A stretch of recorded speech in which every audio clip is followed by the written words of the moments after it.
Comment ça s'est passé avec Régis, justement? Comment tu l'as rencontré? Qu'est-ce qui a fait que vous avez décidé de travailler ensemble sur ce projet? La rencontre, elle se fait il y a quelques années. Il vient à un de mes events, à l'époque où je développais mon univers. Donc, les events des magnétophones, c'est ça? Ouais, voilà. En fait, j'avais fait un event où j'ai appelé ça Radio Love. Ok. J'avais loué Airbnb. Et j'ai mis toute une installation en mode radio. Et sur 3 jours, tous les soirs, les gens ils venaient parler de leur peine d'amour. Ok. Ou sinon, ce qu'ils avaient pu faire aux autres. Ça me fait penser à un petit concept qui a vu le jour il n'y a pas très longtemps. Ouais, oui. Ouais. Mais déjà, ouais. Tu vois. On va pas citer de nom ici. Ouais, il y a ça. Et même... Enfin bref. On en parlera en off. Et on s'était déjà vu avant. Mais quand il vient à cet event, le dernier soir, il est resté toute la nuit après. Et on a parlé. Donc Régis, tu le connaissais avant? Ou bien c'est quelqu'un...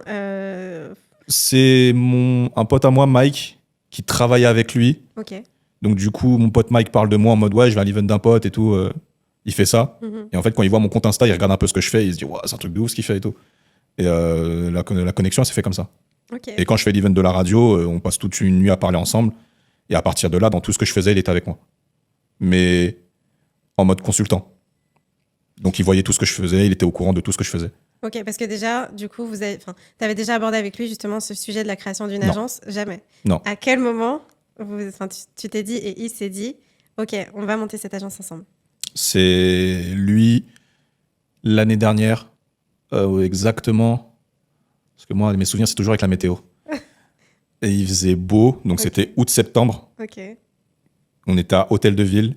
Tu vois comment c'est précis. Ouais, c'est très précis. Hôtel de Ville, et on marchait, on se baladait comme ça, et à un moment, on se pose et il me dit... Mais j'ai l'impression que lui, en fait, parce qu'il était en vacances avant, Hmm. j'ai l'impression que lui, en fait, il avait réfléchi à ça. J'en ai jamais parlé. Mais je pense qu'il y avait réfléchi. Ouais. Et qu'à un moment, il s'est dit, il faut que j'aille lui parler quand même. Il faut que j'aille lui parler de ça. Donc lui, c'était grave réfléchi de son côté, à mon avis. Il y pensait depuis un petit moment. Et voilà. Hein. Ok. Donc en vrai, ça fait 1 an. Là, maintenant, ça fait 1 an qu'on est en réflexion. Mais de manière officielle, les rendez-vous, activités et tout, c'est là hein, depuis quelques mois. Ok. Depuis 4-5 mois, ouais. Comment ça se passe, votre collaboration? Comment ça se passe? En vrai, c'est la continuité de ce qu'on faisait déjà un peu avant par rapport à ce que je faisais moi solo. Sauf que là, le nom de l'agence, c'est Playground of Emotions. Maintenant, Playground of Emotions, c'est le projet d'un groupe. Enfin, de nous deux en particulier. Mais c'est pareil. Il y a une idée, comment on peut la développer, à qui la présenter. Ouais, c'est dans la continuité un peu. Moi, je suis le côté un peu de DA artistique. Et lui, ce que j'aime bien, c'est qu'il apporte beaucoup de pertinence. C'est-à-dire? Parce que moi, des fois, je vais trop être en artiste. C'est ça, les artistes. Je suis Mais c'est trop pour en ça que vous aimez. artiste, je suis trop... Même si je suis quelqu'un de posé et réfléchi, mais dans mes idées, j'ai trop envie d'apporter quelque chose de sublime, et des fois, je vais oublier certaines réalités. Ouais, genre le budget, quoi. Par Genre le exemple. budget, genre l'exécution. Ok. Et lui, il apporte beaucoup de pertinence dans tout ça. Mais en même temps, lui aussi, il apporte quelque chose, parce qu'il a aussi une vision artistique, parce qu'il faisait déjà des trucs à côté, Ok. mais plus dans du consulting. Ok. Et voilà. Ok, ça C'est marche. comme ça qu'on marche, en général, la plupart du temps. C'est pas mal, c'est une bonne équipe. Pour Ouais, le coup, voilà. vous complétez pas mal. Ouais. Est-ce que tu penses que si tu n'avais pas forcément rencontré Régis ou les 2 personnes indépendantes avec qui tu travailles sur ce projet, Ouais. Playground of Emotion serait ce que c'est aujourd'hui? Non. Tu peux développer un petit peu? C'est les émotions, là. Ouais, parce que franchement, en plus c'est marrant parce que chaque personne du groupe, c'est des personnes que j'ai rencontrées au moment où je me faisais justement, où j'ai développé mon univers. Et à chaque fois, la rencontre s'est faite parce que ils ont adhéré à l'univers. Ils n'ont pas eu besoin de réfléchir. Mhm. Et en même temps, moi, quand je fais les rencontres, je me projette direct. C'est bizarre, mais c'est comme si en fait j'étais en train pas un casting, mais en train de me dire, j'étais en train de me dire, par exemple, l'exemple Steph, c'est celui qui s'occupe de la vidéo dans l'équipe. Quand on se rencontre, je quitte Comme des garçons en 2018, je bosse chez Foot Patrol dans le Marais. Ouais, je fais du name dropping. Et Lui, à l'époque, il commençait à peine à faire de la vidéo. Ok. Il vient avec un petit truc qu'on tient à la main, comme ça, tu sais, les trucs que t'accroches au casque et tout. Je vois, ouais. Il me dit, ouais, là, je viens d'acheter ça. On se connaît pas, hein. C'est la première fois qu'on se voit. Il sort, il est en école, je me rappelle plus quelle école il fait. Mais bon, bref, il commence à faire de la vidéo. Ok. Mais il est étudiant à l'époque. Ouais, et, voilà. il a son petit truc là. Et moi, je le regarde, je vois, il a investi et tout. Il me dit, ouais, je cherche à faire des trucs. Si Foot Patrol, vous voulez faire des vidéos, moi, je suis chaud et tout. Moi, quand je le regarde, je le trouve limite marrant parce que nous, Foot Patrol, derrière, quand je bossais chez Foot Patrol, on a des grosses agences qui s'occupent de photos vidéo. Mais je me dis, ouais, vas-y, ok. On a un event bientôt avec Nike, viens faire une vidéo. Ok, donc tu lui donnes sa chance sur Ouais. un event quand même qui est assez important Ouais. avec une grosse marque. Ouais, moi, quand je sens les gens, Ouais. faut faire un essai. En fait, comment il est venu dans sa démarche, j'ai kiffé parce que c'était spontané et je vois qu'il est à fond dans son truc. Donc je me suis dit, ouais, vas-y, let's go. Viens, on fait un essai. Je te mets une place, on t'invite à l'event et tout. Enfin, je te mets deux, comme ça tu viens avec quelqu'un. Et il est venu, il a fait une vidéo, elle était mieux que la vidéo officielle. Avec son Mais- petit truc là. Ouais, mais nous, on pouvait pas la sortir. Ok. On a poussé, mais on pouvait pas la sortir. Ok. Et à partir de là, je me suis dit, bah écoute, moi, en ce moment, je bosse beaucoup avec des gars dans la musique. Je vais te mettre avec eux, tu vas les suivre. Enfin, tu vas venir avec nous. Et quand je serai pas là, au pire, tu feras tes trucs comme ça, tu te feras la main. Et à partir de là, je lui ai parlé de tous mes projets. Et là, en fait, en parlant, je me rends compte que ça a été comme Régis. Ouais, Il tout est ce que je venu faisais, t'inviter, je l'appelais. Ok. Donc du coup, ça l'a fait grandir. Pour arriver jusqu'à aujourd'hui, bah, je suis avec un gars, on monte une agence, c'est comment bah vas-y, moi je follow depuis le temps. Bah, même lui m'a fait la remarque. Depuis le temps et tout, tu devrais faire des trucs, je te disais et tout. Hein, non. Donc ouais, je me rappelle même plus c'était quoi la question, mais voilà, je pense que j'ai répondu. La question, c'était justement le fait d'être entouré de personnes qui ont complété ton équipe, qui sont soit entrepreneurs. Ouais, sans eux, Ouais, c'est ça. Sans eux, est-ce non, que Playground of Emotion aurait Non. l'impact Non. non, ça sera encore des petits trucs que je ferai dans mon coin. Ok. Parce qu'ils m'ont fait grandir en vrai. Est-ce que, je vais rebondir un petit peu là-dessus, par exemple, au niveau de ta famille, je sais que tu Ouais. as la chance d'avoir une maman et une sœur qui te soutiennent énormément dans tes Ouais. projets. Est-ce que le fait de lancer ton agence, par exemple, demain à 100%, tu te sentiras un peu sous pression pour réussir vraiment, pour qu'elle soit fière de toi ou tu prends les choses comme elles sont et tu dis que dans tous les cas, elles seront fières de toi? Ouais, c'est ça que je me dis Ouais. en vrai. Je prends les choses comme elles sont. Ouais, dans tous les cas, elles seront là. C'est trop mignon. Ouais, dans tous les cas, elles seront là, ouais. Ouais, je sais, elles sont très présentes, donc ça, c'est une bonne chose. Ouais, il y a pas... Peut-être ma sœur. C'est vrai? Pourquoi? Ouais, peut-être ma sœur. Ma sœur, on a une relation... Si tu regardes sur les réseaux, ma sœur, on la voit pas beaucoup. On voit beaucoup ma mère, Ouais. parce que c'est un spectacle. Mais ma sœur, on la voit pas beaucoup, alors que c'est la personne avec qui je parle le plus. Et... Ouais. Donc c'est vrai, il y a un peu ce truc de... Moi, des fois, le rôle que j'ai vis-à-vis des gens, de mes proches, je suis beaucoup là à conseiller, ouais, mais non, à parler. Bah, en vrai, pour moi, ma sœur, c'est grave ça. Alors Ok. que c'est ma petite sœur.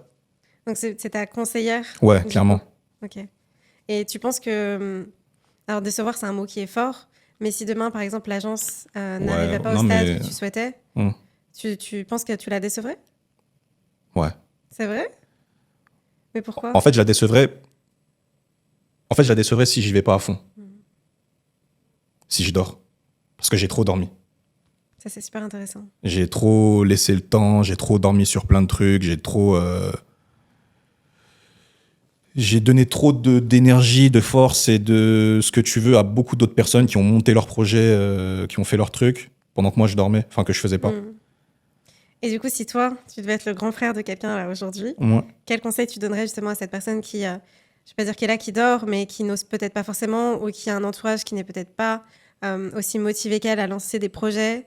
En gros, si c'était le toi d'il y a 5, 6, 7 ans.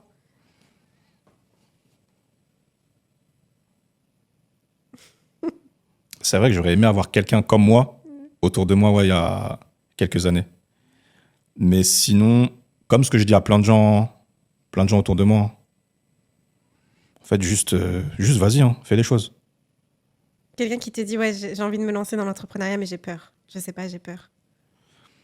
Bah, la peur en soi, comment expliquer ça? Moi, j'aime bien citer des exemples quand je parle. Donc là, je suis en train de chercher un exemple. Je sais. Mais la peur en soi, la peur en soi, comment expliquer ça? Moi, j'aime bien citer des exemples quand je parle. Donc là, je suis en train de chercher un exemple. Mais la peur en soi, la peur en soi, comment expliquer ça? Moi, j'aime bien citer des exemples quand je parle. Donc là, je suis en train de chercher un exemple. C'est Euh, l'artiste qui se sommeille en toi. Il faut des images, il faut des trucs, des situations. Non, la peur, quelqu'un qui a peur, malheureusement, moi, comment je vois les choses, avant de te lancer, il faut que tu travailles ta peur. Sur ta peur. Dans tous les cas, on a peur de faire les choses. Même là, tout à l'heure, on est arrivé dans le studio, on s'est assis et On avait peur. on avait peur. Mais après, tu dis, bah tranquille, de toute façon, je vais le faire, donc voilà. Mais je parle de la peur qui t'empêche de faire les choses. Celle-là, je pense qu'il faut la travailler. Faut réfléchir, faut essayer de méditer dessus. Là, c'est presque spirituel à ce niveau-là. Parce que c'est vrai qu'il y a tellement de gens, on en connaît tous, je pense. Des gens qui sont... Quand tu les vois, tu te dis, mais pourquoi tu fais pas ça, nan. Et en fait, on te sort des excuses, mais tu sais très bien que c'est la peur. Parce qu'ils réfléchissent pas au pourquoi. Pourquoi j'arrive pas? Pourquoi j'ai peur? Une fois que tu commences à réfléchir dessus, à te pencher, moi, en vrai, ça a été un peu mon cas. Ça a été un peu mon cas. Et là, il faudrait rentrer dans des sujets hyper perso. Okay. Mais d'aller chercher le pourquoi du comment cette peur. Parce que là, j'ai parlé de plein de raisons. Mais un des facteurs, c'est, au tout début, quand je parlais du mindset, dans le mindset, il y a une partie de peur dedans qu'il faut combattre. Moi, c'est ça qu'il faut combattre. Il faut comprendre, surtout. Ok. Aujourd'hui, tu dirais que tu es sans peur? Non. Non. Non. C'est juste qu'aujourd'hui, je me dis que j'ai pas de temps à perdre. Ok. J'en ai perdu trop. Donc là, j'ai pas de temps à perdre. Il y a un truc à faire, on y va. Okay. Du coup, qu'est-ce qui va venir après? Du coup, what's next? On veut savoir. Même si je sais que t'aimes pas trop dire les choses, tu peux nous teaser un peu. Non, en vrai, déjà, j'aime pas commencer les phrases par non, faut arrêter. L'agence, prochain move sur lequel je peux parler, je pense que c'est le documentaire. Ok. Parce que là, c'est vraiment notre projet. D'accord. Ce sera un documentaire sur quoi? Ah. C'est secret, ça. Ouais. On va devoir suivre les aventures de l'agence Playground. C'est un documentaire qui sera sur quelque chose de lié à la basket. Ok. Voilà. Je peux pas trop en dire plus. On mais prend ouais. les infos quand même. Ça sera lié à la basket. Okay. Et à un objet particulièrement. Et toute la culture autour de cet objet. Pas le côté geek. Parce qu'en fait, souvent, quand on parle de basket, il y a un côté un peu geek. Ce qui est cool, hein. Mais là, c'est vraiment le côté culturel autour de cette paire. Mais pour l'instant, ça va être intéressant parce que c'est quelque chose qui manque un peu. Qu'on retrouve pas souvent, comme tu l'as dit, il y a beaucoup le côté geek. Ouais. Mais pas... Et des fois, on n'a pas l'histoire. C'est ça, pas le côté émotion, sentiment. Ouais, voilà. La part de magie, la part de drame, des fois. On n'a pas ça. Okay. Alors que des fois, il y a certaines choses qui... Enfin bref, là, je vais aller trop loin et je vais me griller moi-même. Mais... J'essaie de gratter les infos, tu vois, au fur et à mesure. Mais bon, en tout cas, on a hâte. Mais ouais, ça va être cool. De voir ces nouveaux projets. Donc ça va être prochain gros move.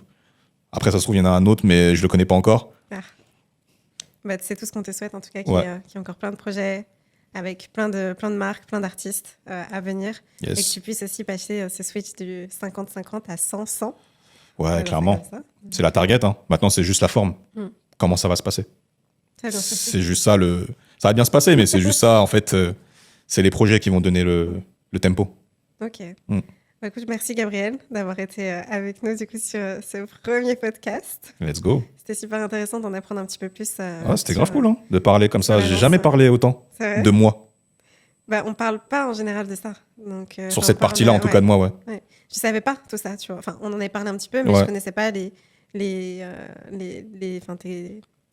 collègues, mais les personnes qui sont avec toi sur l'agence, comment ça s'est fait, quels ont été les premiers projets, ceci, cela, tu vois. Donc, non, c'est top. Yes. Merci. Ok.